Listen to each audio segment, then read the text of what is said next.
So I wanted to continue the discussion around narcissistic abusers who victimize people with autism spectrum disorders.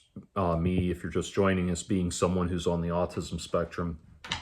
And one of the things that a few people mention that I really think is worth pointing out is that autistic individuals are uniquely vulnerable to what we would call cluster B personality disorders, or people with cluster B personality disorders. And that's things like borderline personality disorder, narcissistic personality disorder, antisocial personality disorder, things like that. Uh, Autistic people are uniquely vulnerable to those individuals because autistic people are not naturally perceptive of the cues that would make that kind of person off-putting to a neurotypical individual. And so we're uniquely vulnerable in that way. Now, that does not mean you're helpless. It just means you have to consciously learn to do the things, do the checks and balances in your mind that everybody else does naturally.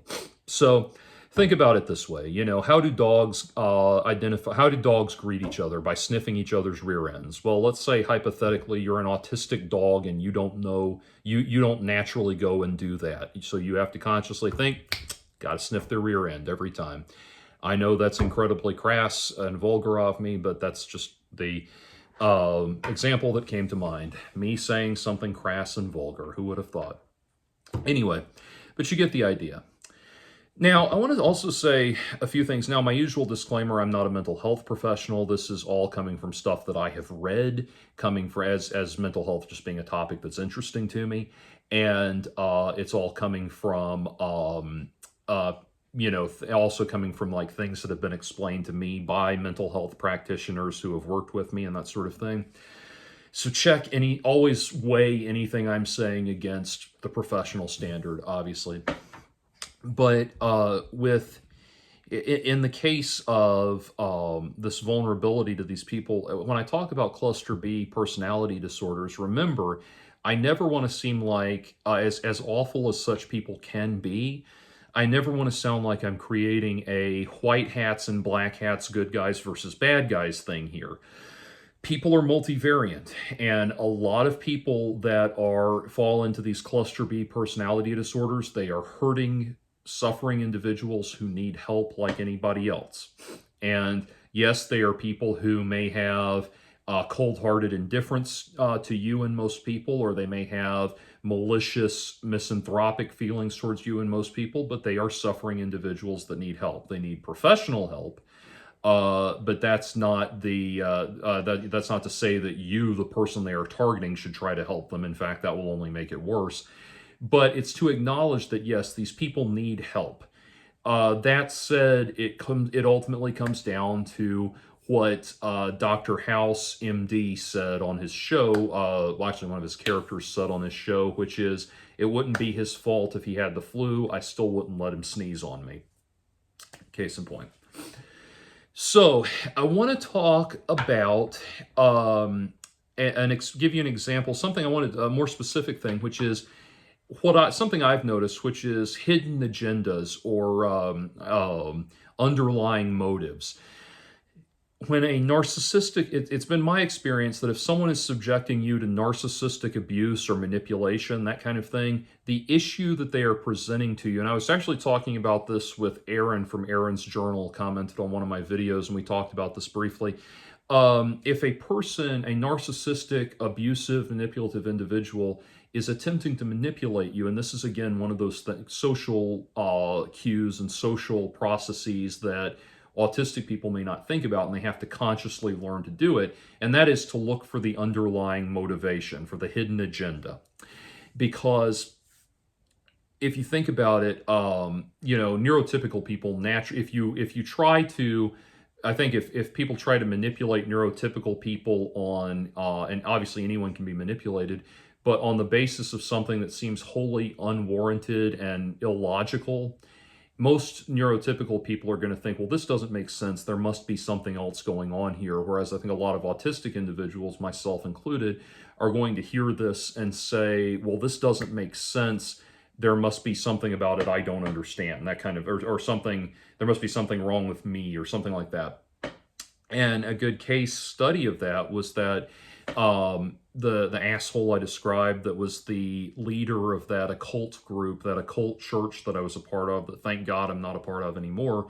But he was way I was way into that many years ago, and he tried to manipulate me to convince me that I had done something that had angered a large number of women at the church, and that I wasn't welcome anymore on that basis. And then later I found out that in fact he was the one who had numerous sexual harassment accusations and allegations against him that ultimately resulted in the kind of national organizational body of the church kicking him out of that particular location. And so he was trying to set me up to be his fall guy. He was trying to set me up to set me up to take the blame for the things that he was doing. And that kind of thing is something that's not readily apparent to autistic individuals. Also, I think, and this is just my opinion, I think we autistic individuals get so used to apologizing for our behavior and our social foibles and things like that, that we don't develop the natural bulwark of self-esteem necessary to say, no, this sounds like bullshit, there's something else to it. So anyway, I'm going to give you an example of what I'm talking about, again, from my own life, where there was a very manipulative, very abusive individual in my life that was trying to manipulate me because of an underlying problem. Now, this time, for two reasons. One, I was able to ascertain quickly and easily what the underlying problem was, because this was somebody that their underlying problem was with something else related to me. I'll get to that in a minute. With something else related to me that I was understanding and aware of. Secondly, this happened after that abusive occult leader individual guy. So I had, by that point, already learned to be a lot more forward and aggressive in my emotion, or my personal psychological self-defense, if you will. So, many moons ago, I was playing in a band that was one of your, the band existed on the extreme end of the metal spectrum. We were roughly described as gothic industrial black metal or something like that. And so, as you can imagine, the way that you would describe if I say gothic industrial black metal, the mental image that puts in your head, yes, that was how we looked on stage. So one night, we were playing a gig. It was at the Old Masquerade here in Atlanta. I say the Masquerade is a famous Atlanta venue. The Old Masquerade was the location that was based out of an old textile mill, and it was this amazing mid-level concert venue that so many of us played and went to shows at and have fond memories of. It's now located somewhere else, and I'm glad it still exists as at least at the business level, that it still exists as a place for bands at that level to tour through and everything, but it's just not the same as that place we all have memories of. Anyway, the Masquerade is divided into 3 floors: heaven, hell, and purgatory, with, obviously, in the original location, hell was the downstairs, heaven was the upstairs, and purgatory was the venue in the middle. And the idea was that it was the small venue in the middle, and the idea was if you were a new band, you played there first, because you have to pass through purgatory before you can go to heaven or hell. Anyway, so we were playing heaven. My band was playing heaven, which was the biggest room in the venue. And we were playing heaven one night, and we were backstage in the green room. And in accordance with that on-stage apparel I mentioned, we had I had a pair of novelty handcuffs attached to my belt loop. It was part of my look. And and I'm standing there, I'm leaning against a wall in the green room, and this woman comes up to me and starts playing with the handcuffs and says, so are you going to chain me up? Are you going to lock me up or something like that in this very flirtatious way? And this woman, I'm sorry to body shame, but this woman looked like an onion wrapped in scrotal tissue. So I just turned around and walked out, just left. I didn't say anything. I just turned around and walked away. Okay. So uh, not long after that, we had a band meeting.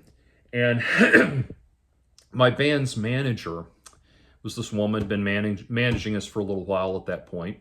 And our professional relationship all around was not going well. But with her was not going well. But she, at the band meeting, she wanted to talk to me in front of everybody, called me out in front of everybody, saying that she did not, that it was not appropriate the way I'd handled that situation. And I said, well, that woman was making me uncomfortable. I just didn't engage. I got out of there. And she said to me that looks really bad. Her constant thing she would say was just about anything we did was, that looks really bad. And so it was things like, if we went to a venue we told, if we were to say, well, if we're going to play such and such venue, if we're going to travel all the way out there, if we're going to travel 50 miles to come to your venue, we need a signed contract guaranteeing our payment and that sort of thing. And she said, that looks really bad because that tells the venue that you don't trust them. It's like, right, I don't trust them. That's why we have contracts, things like that. But anyway, so everything was, that looks really bad. And I said, no, I just wasn't comfortable with it. So I got out of there. And she said, that looks really bad. And she explained to me that, see, I had to understand that I was the only single guy in the band and we were trying to build up the fan base. So I couldn't afford to turn away women that wanted to flirt with me or touch me or be sexual with me and that kind of thing. And basically, I got her to come right out and say what she was hinting at, which was she said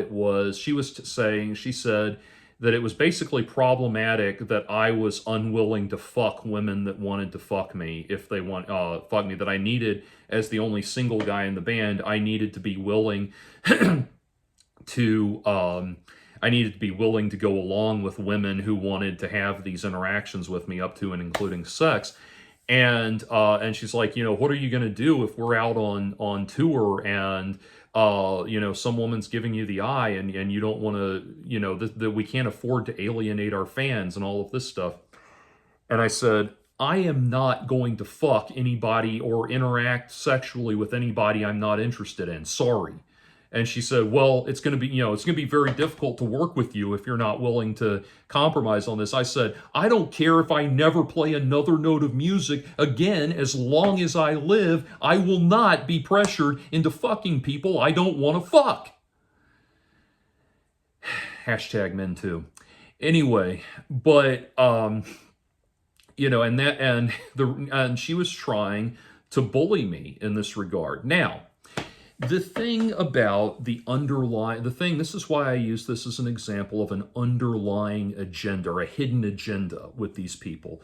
Whenever, I think it's a good rule of thumb to say that whenever a narcissistic abuser is trying to manipulate you especially on the basis of something that makes no sense whatsoever, like that, something that just on its face is completely ridiculous like that, or like with the last guy I described, when they're trying to manipulate you in that way, especially, but always in general, it's a good rule of thumb to say, what is their hidden agenda? What do they actually want to accomplish with this manipulation above and beyond the end result of the manipulation itself?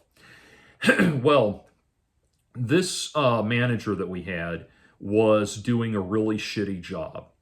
And I was the one who was calling her out now on her shitty job. Now, other members of the band were calling her out on other things. For example, she roomed with one of them for a while and was not contributing to the rent and things like that. They were calling her out on that. But I was trying to make a case for, like, look, this person's doing a really shitty job. We need to can her and find somebody else. And to give you an example of what I'm talking about, we were supposed to get, this was over a decade ago, well over a decade ago, when it was you could get there were services that would get you a custom ringtone for your phone, so that your band's single plays as a ringtone on people's phones and things like that. And we went through, she had gotten in touch with some service that was supposed to set us up with that, that our ringtone, one of our songs was getting some underground popularity. And so we wanted to set that song up as a ringtone to obviously promote the band. And so we went through all of this, she found somebody that was going to do that for us. And we went through all of this bullshit to get to get them the right file, the right song file, and the right the right file format for the song, and get everything sent off to them and everything. And then she finally got the clip back to me that was going to be this ringtone that we had put so much time and effort into working out. And I hear the ringtone. Well, the song in question starts with this big gothic organ, keyboard crash on the organ that was played by me, and it goes, this big D minor chord, da, da, da, da, very Phantom of the Opera kind of thing. And all you heard in the ringtone was that opening chord, dun, and then you could hear like the band behind it, dun, dun, dun, reinforce it. But that was it, just this big chord, and then that's it. So what is this? And she said, well, it's your ringtone. I said, this ringtone is not the actual song. It's just the intro. And she says, well, yeah. And her excuse, she literally said these exact words. She said, well, yeah, but now you have a cool ringtone you can share with all your friends. So let me explain to you what the purpose of doing this ringtone was. The purpose of doing this ringtone was so that people who like our band will take the song that's popular and they will make it their ringtone. And that way, whenever someone calls them, the chorus from the song, the hook that people like in this song will play on their phone, and everyone around them will hear it. And everyone around them will get that hook stuck in their heads. That's the point of the ringtone. That's why we went through all this bullshit. Not so that we could have a neat little ringtone we can share with all our friends. This is useless. We need a ringtone that actually works. And if I sound vehement and unpleasant right there, I meant to. And that was at a very long, that was after one of these things after another. And just one failed endeavor after another. It was things like, I'm going to get your music played at this professional haunted house that never materialized. Things like that. Just one failed thing after another. And when she did something wrong, she would try to make an excuse that essentially amounted to pissing in my eye and telling me it was raining. So this was not happy. We were not having a happy relationship. And what she was trying to do was convince the other guys in the band that I was being unreasonable. And that I was being unreasonable and that I needed to go.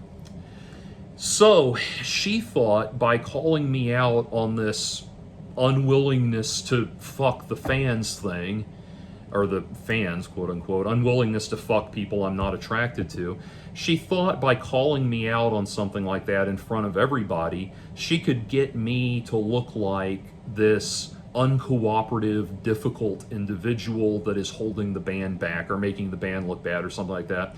Well, that's not going to work. Again, at that point, it's a personal integrity thing. At that point, you don't want me around because you don't want me in the band because I don't want to fuck people that I am not attracted to. Fine, bye. And by the way, yeah, I ultimately left that band. No, that's not why. I don't talk about those kind of band breakup details publicly for professional reasons. But anyway, but that was her trying to, make it look like I was being unreasonable. And the thing is, any decent human being is going to hear that and think, yeah, he doesn't have to fuck anyone he doesn't want to fuck.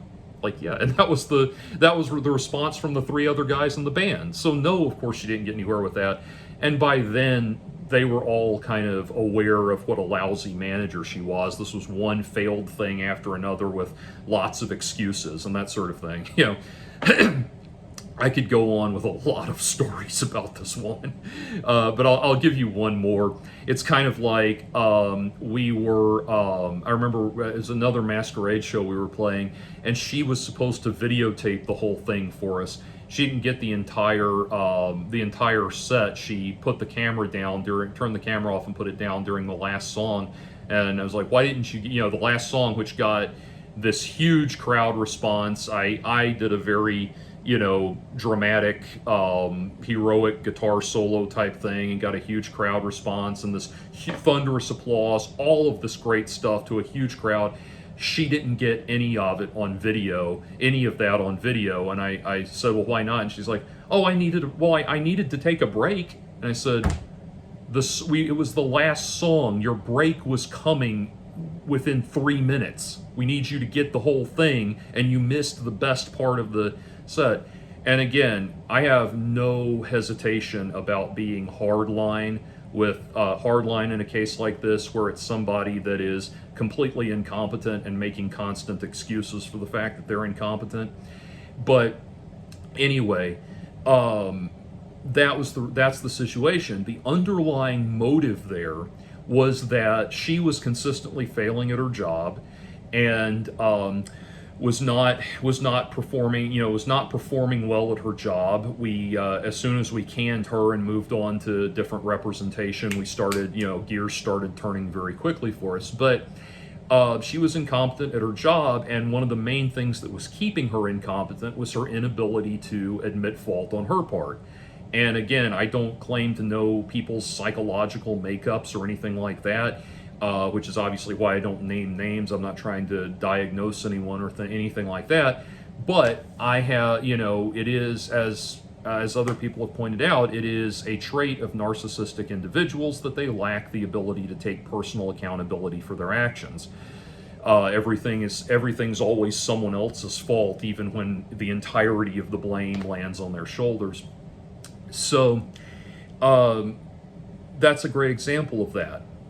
She was asking me to do something totally unreasonable. It is totally unethical and totally unreasonable to try to pressure somebody into fucking anybody that demands a fuck from them, irrespective of the individual's own desires. That's totally unacceptable, totally immoral, and totally unreasonable. But her goal with that, her underlying motive with that, was to paint me as being, was to paint me as being uncooperative and difficult, and try to show the other guys that trying to show the other guys in the band this side of me that she was saying was unacceptable and uncooperative and difficult to get along with. Obviously, she failed in that endeavor because the other guys in the band all were all in agreement with me about what she was like, so that was not an issue. Anyway, she didn't get anywhere with that because they were, firmly on my side that she was incompetent. So anyway, that's the kind of thing that I'm talking about. Somebody asked me, and concurrent to this, somebody asked me, do I have any ideas on why my life has been, I've dealt with, had to, just been dealt one shit sandwich after another in terms of dealing with people like this and dealing with aggravating individuals like this and toxic manipulators. Part of it is down to the autism, yes. Another part of it is simply down to a character flaw on my part that I've had to work with, which is, for a long, long time, I was in the mindset of fame, fortune, and success at any price. There was like no devil I wasn't willing to sign a contract with if it meant achieving the things, my goals and things I wanted. And that was a real problem. It's something I would have denied for a long time. But if I'm, eventually I got to a point where it's like, okay, I need to I need to stop jumping on opportunities that are presented to me and start thinking about who is presenting the opportunities to me. And and again, a worthless opportunity. There's no loss in turning down a worthless opportunity. So I just had to get a lot more conscious of what kind of individuals I was dealing with and things like that. And one of the things, for example, I talk about in the music industry, manipulators, toxic manipulators I've dealt with. One of the things is when anybody who, I'll play a one-time gig with just about anybody to see how it goes. That's kind of a trial period. If I'm promised money and if I am promised a specific amount of money and I get it in writing, I'd make a point to get it in writing. If I am promised that amount of money from an individual and I go to them and say, we need to settle up the money, and they say anything to me other than, here's your money, we're done. Done. Bye. We don't work together again. Period. Like I said, I'll give you a first date, but, you don't pick up the tab on that first date, we're not having another one. You don't pay me for the, you don't pay me for the work you hired me to do. We're not doing another one. Now, if it's negotiated that this is going to be a free gig and it's a gig I want to do because it's good for my publicity or something like that, I can say I opened for that band, that kind of thing. If it's something like that where, I opened for Anvil at one point, for example. I was in a band that opened for Anvil one night, and I know we got paid off of that, but nevertheless, we got paid and we had merch sales off of that, one of which was to Sal Italiano from Anvil. He bought one of our albums. That was awesome. But anyway, a deal like a show like that, the payment to me is getting to open for Anvil. So there are things like that where I'm just, as a fan, I'm wanting to jump on top of something like that. But if you've promised me money and we've agreed on money and I go to you and you give me anything for money and you give me anything other than the money, we're done. We're not going to continue having this relationship. Give you another example of that. This is side interest, but I know people love hearing about all of my wild adventures in the music industry and everything. After I left that band, I was in another band that was a very stoner metal kind of thing, stoner rock, stoner metal kind of thing. We were hired to play at we were hired to play at this thing that was essentially a rave, but it was like a rave festival, and they wanted to branch out into live instrumentation. And so they said, we're going to build a stage just for you guys. And and they had built this stage for us, and you'll play in this room, this particular room in this huge venue they're renting. Sounded great. There's going to be thousands of people there, and there were thousands of people there, and or at least 1,000 to 2,000, let's say. And there were a lot of people there, and so we get there, and they had built this stage for us, and we get there and we set up our gear, and they had no experience doing a live band. They had all kinds of experience doing DJs and EDM and stuff like that. But doing a live band was a different matter. So we get up there. Now we can do the sound check ourselves if we have to, but we get up there and there's no power running to the stage. They had built the stage. It had no electricity running to it. We get on the stage and there's no power. We're supposed to do our sound check and there's no power. And this guy kept coming up to me. I'm usually the tallest in the bands I play in, so people just, by some ingrained atavistic might makes right attitude, they just assume the tallest guy is the one in charge of everything. But anyway, this guy comes up to me and and says, "Are you ready to go on?" I said, "There's no power to this stage. We've got to get electricity flowing so we can plug all our gear in." We get that rolling, and we get our sound set up. And we're trying to get sound set up, and this guy keeps coming up to me and saying, "Are you ready to go?" And I keep saying, "There's no power going to this stage. There is no power going to this stage. I cannot plug in my amps without, I cannot play you a show without sound going on. And he comes back later, have you done sound check yet? I am still waiting for power going to this stage.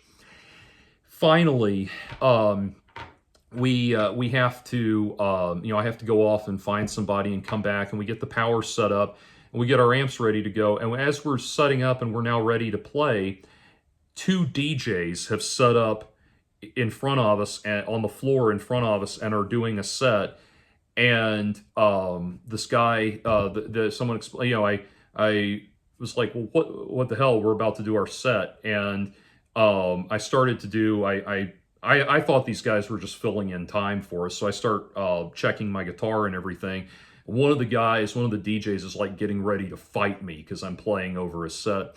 I find out what happened is it's like, well, these guys were supposed to go on next. It was time for their set and everything, and so they wasted all of our time having no power running to the stage when we got there. We got there on time, ready to go, loaded in, set up, ready to go. They have no power running to the stage.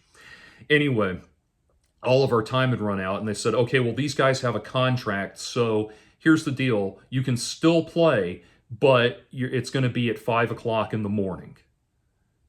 And it's like, no, we're done. And one of the promoters is like, we built this stage for you. So, I don't care. If you built the stage for me, let me play on it. Get rid of these. Well, those guys have a contract. So no, I'm not going to, I told my band, let's load out, guys, we're out of here. And, load out, we're done, and we're not coming back. And and I remember one of the guys who was in our road crew was also working for that festival. And as I'm loading out my gear, he's like, yeah, this was great, man. We had 2,500 or however many people it was. We had X so many people show up and everything. I said, I really don't give a shit how many people showed up. We packed up our gear and left. And, I told one of the guys in the band, I was talking to him later, I said, yeah, we're done with them. We're not going to get with them. He said, well, no, let's give them an opportunity to improve too. I said, I gave them that opportunity. I gave them my Saturday night, or whatever night that was, a weekend night that, was of considerable value to us. We got fucked over. They're incompetent. No, we're done. We're moving on. And so anyway, that's all a side point to say that one of the critical things here, and this is something I had to learn from a music business standpoint, because obviously, as you can imagine, there is no shortage of charlatans and incompetents and rubes and con men in the music industry. And so I have to get comfortable identifying them, and I have to have a threshold standard by which this person is done. I'm done with this person. No matter what promises they make to me later, no matter what improvements they want to make later on. No, we're done. There has to be a cutoff. And there will be no worming your way back into my life, oh, come on, please, one more time. No, we're done. I had a band I was playing in, there was a promoter that booked us for 4 shows, canceled every single one of the shows the night of. And the day of the show, rather. He canceled every single one of the shows the day of the show. The last one, his excuse that he gave was, yeah, I got to work tonight. We can't do the show because I got to work tonight or else they're going to put me in jail for not paying child support. I said, well, if they're going to put you in jail for not paying child support, maybe you should focus on that instead of trying to be a concert promoter. And what ultimately fucked him over as a concert promoter forever. I'll tell you the story. We're in story time now. I know you guys like to hear these anecdotes. Anyway, that guy, that promoter, another absolute sleazebag. But again, he would book us for these shows and cancel them the day of. And it's like, I'm sorry, you can't take 4 of our Saturdays. And we're trying to be a professional band. You can't take 4 of our Saturdays and screw us out of work like this. And the show that he offered us, the 5th show that he offered us was this show that was 4 hours south of Atlanta, a 4-hour drive south of Atlanta. And he wrote me and he said, it's going to be a great show, man. payment is going to be $50 plus all the pizza you can eat, dog. And all I ask is that you try to sell tickets. And I said, okay, we cannot sell tickets for this show that is 4.5 hours away because we are an Atlanta band. Everyone that comes to see us, everyone that would buy a ticket from us is in the greater Atlanta area. Anything beyond about 40 minutes away from us, no one's going to buy a ticket to come all the way down to the border of Florida when they can see us in Atlanta and save a lot of money. This is where our fan base is, so we can't do that. Now, if you want us to come down, you are going to have to be able to guarantee us at least $300 to $500 before we can even start having these we can even start having these, having negotiations of getting down there and everything. You're talking about 3 to 4 vehicles needing to get down there. You're talking about gas for all of those vehicles. You're talking about hotel rooms, at least 2 hotel rooms to house everybody in the band. There were 4 of us, so we need at least 2 hotel rooms. You're talking about gas money. And then we have to, we'll have to take time off of work to get down there and get back. All of that factors into what we need to get down there. I'll take some pizza, that's fine. But you're going to have to guarantee us between $300 and $500 once I get back to you with the money, with the exact budget specifications. Now, at this point, I already knew that this guy wasn't coming. I was not in charge of this band. I just happened to answer the email. But I was trying to get this guy to go away, instead of bothering us with this shit. And instead, his response to that, he was felt so spited by that, apparently, that his response to that was to go call every single venue that he could think of in the Atlanta area, go call them and say, hey, these guys are a bunch of arrogant assholes. They are acting like their shit doesn't stink. And they won't even try. They'll demand $300 to $500 for a one show, and they won't even try to sell tickets. And he just did everything he could to smear us with that, ignoring. Maybe he was just too stupid to understand. That could have been the problem too. But totally ignoring that. I was trying to say, no, this is for us to play. In order for us to play a show that's 3.5 or 4.5 hours away on the border of Florida, this is what we have to do to get there to make it happen. If you want this, and we've got to have this money in advance just to get down there. He was, and quite frankly, for a show that was that far away, and given the very small number of people he was going to be able to bring to that, that was an incredibly cheap, bare bones offer of $300 to $500 that I was making to him. But anyway, and he screwed us over. We really, there was a few months there where we really struggled with the major venues to get back on stage because he had screwed us in this way. Now, what ultimately opened the doors back up for us was that he had this show booking I'm not going to say who, but it was a relatively popular nu metal band. Now, this was about, the nu metal boom was in the late 90s, and this was about 10 years after that. So they were on the back end of their popularity. They were still in the touring in the van and that kind of thing, or the van and the U-Haul. So they had gone, they had their moment in the sun and gone back down into relative obscurity, but they were, I'm not going to say who it was, but they were still a relatively established band, and they were a band that was popular enough to command a sizable guarantee.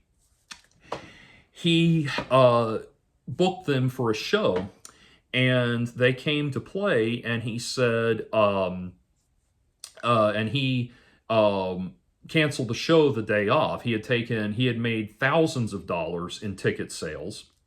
And he canceled the show the day off because, and this is the exact reason, the guy with the PA didn't show up. Now, when you're booking a band that is going to draw hundreds of people and you've made thousands of dollars in ticket pre-sales, you do not rely on the guy with the PA. You have that shit worked out. You have a professional. In fact, You need to, you know, for an event like that, if you don't have the money, if you're going to throw something like that, you take out a loan and or rent the take out the loan or get the money you need to rent the PA, and you fucking have it there the day of. You don't do this. The guy with the PA didn't show up. This band, like I said, while they had flashed in the pan 10 years ago, they were still way, way, way, way too big to be putting up with this shit. Anyway, so he had made thousands of dollars in ticket pre-sales, and he disappeared. He did not refund anybody's money. All of these people got ripped off, so he didn't refund any of that money, and he refused to pay the band's kill fee. They were like, you know, no, if we're not doing the show, you have to pay our kill fee. A kill fee being a portion of the guaranteed payment paid in exchange for the show being canceled at no fault of the band's. He wouldn't pay. He disappeared. He wouldn't refund the money. He wouldn't pay the kill fee or anything like that. And then, of course, he goes on, and this would be another example of a narcissistic abuser trying to do anything but make it about, you know, them and what they did wrong. He went on the internet, on MySpace at the time, which really isn't around anymore, and he posted this lengthy blog thing, ranting and raving, blaming everybody but himself, and really only digging his hole deeper and deeper and deeper. Well, the band posted their own counter response and that ended with "Enjoy our money, name of person. It's your last time with us."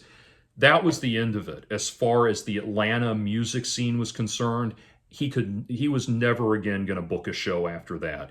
So after that happened, after he just dramatically collapsed and failed, this guy that was like our personal Ellsworth Toohey that was trying to screw us over and everything, any blocks that he had put on any band's careers were immediately lifted, and we were able to go back to, you know, because now everybody knew just how awful and incompetent he was. He'd already built up a reputation with this. So that's the thing. That's what I look out for in my professional life. If you are you know, everybody makes mistakes. I understand everybody makes mistakes. I get that.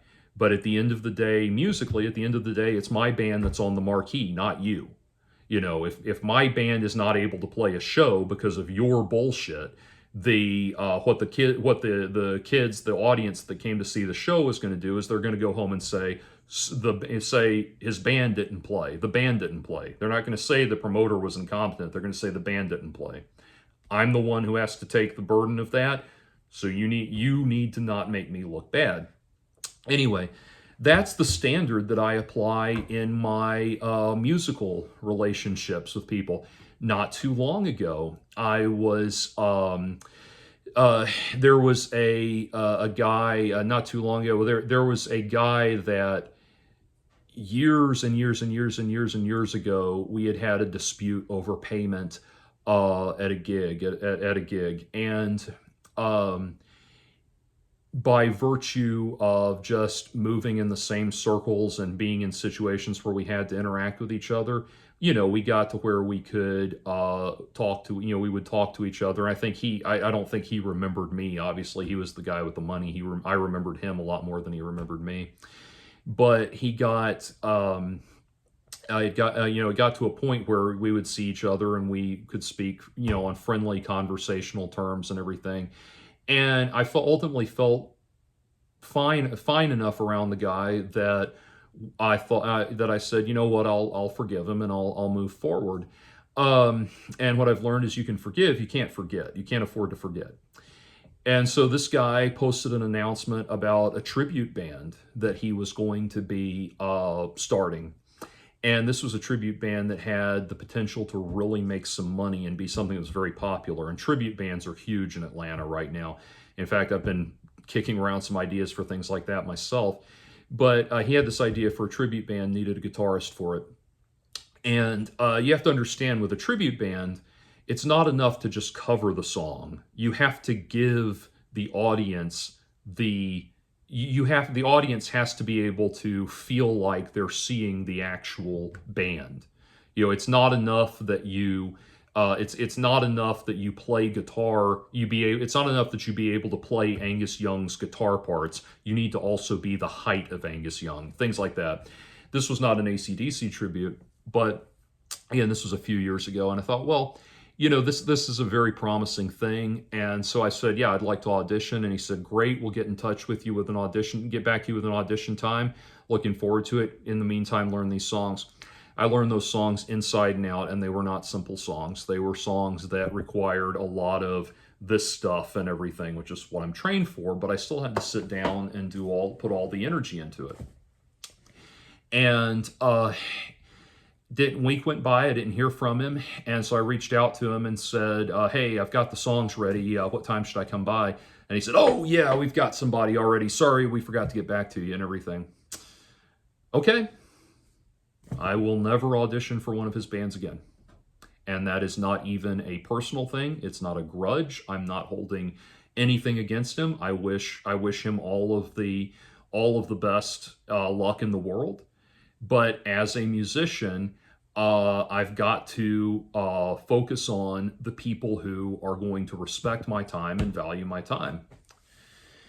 We're coming up on 45 minutes now, but that is how I've learned to deal with it in my professional life. Now, part of the reason I've learned to deal with it that way in my professional life is because I value that work that I do more than just about anything else.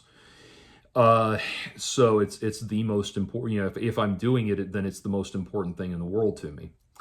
And I am, the kind of person that probably will lay on his deathbed wishing he spent more time at the office. That's just what I'm like. But anyway, it's a different matter. It's a different thing and this bringing it back to that question of like talking about women I've dealt with in my personal life and that kind of thing. It's a very different thing in my personal life. Because in my personal life, it's a different thing with dating. It's a different thing with relationships because it's like there's all these other factors at play. In the business world, and the music industry is a business environment like anything else. Everyone will understand if my attitude is, you're done as soon as you waste my time. They will understand it then. And believe it, as hardline as I sound, I'm actually a lot more forgiving than most most people. There's a lot more things I'm willing to forgive than most people. It's when it becomes obvious that I'm dealing with incompetence that we're done, we move on, that kind of thing. But anyway, I have no hesitation about doing that musically. In my personal life, it's very different. Because in my personal life, I think it's that thing of like, there's so much that goes into gaining. I don't mean to sound Machiavellian when I say this, but like so much more that goes into gaining the intimacy and the personal connection with another person. It's so much more difficult to do, so much more complicated. In the music business, if we all show up and do our jobs, that's all I care about. But it's so much harder to get people to, so much harder to formulate even the opportunity to have these kind of connections with people, with women in my case, that I think I'm a lot more, I automatically have a much more of a desperation mindset instead of a growth mindset or something like that, a fulfilled mindset, put it that way. And so, I came in music business, I had to come to terms with I had to put myself in the mindset of, if all I ever do with my instrument is play it by myself, I will still be satisfied. And that gives me the power to turn away from anything that's not working. It's very different. It's a very different thing to say, well, I'll consider myself having a satisfying sex life if all I ever do is whack off. It's very different to say that, whack off by myself. It's very different to say that. Sexual fulfillment for most people inherently involves other people. And so because the other people are inherently involved, they don't, the relationship is different because it's an inherent necessity versus building on a foundation of satisfaction. if that makes sense. So that's where it gets a little more complicated for me. Anyway, this video wildly derivated into a discussion of incompetent assholes that I've dealt with in the music industry and things like that. And you better believe I have a lot more stories where that came from. Not that I care to tell all of them. But anyway, so that, but that is a great example. All of those are examples of manipulative people who were trying to manipulate to cover for their own incompetence, their own failures, that sort of thing. I don't know that second instance I described with the music festival and the poor planning and everything. That was, I think, a failure at a lot of levels. That was just making a point about, you know, once something goes that bad, I'm not coming back. We're done. Anyway. So hopefully that makes a lot more sense and everything. And you know, I will not have sex with you just because I need you to like my band. But you know, if you do like my band and you want to have sex, I'm certainly willing to consider it. Anyway, peace.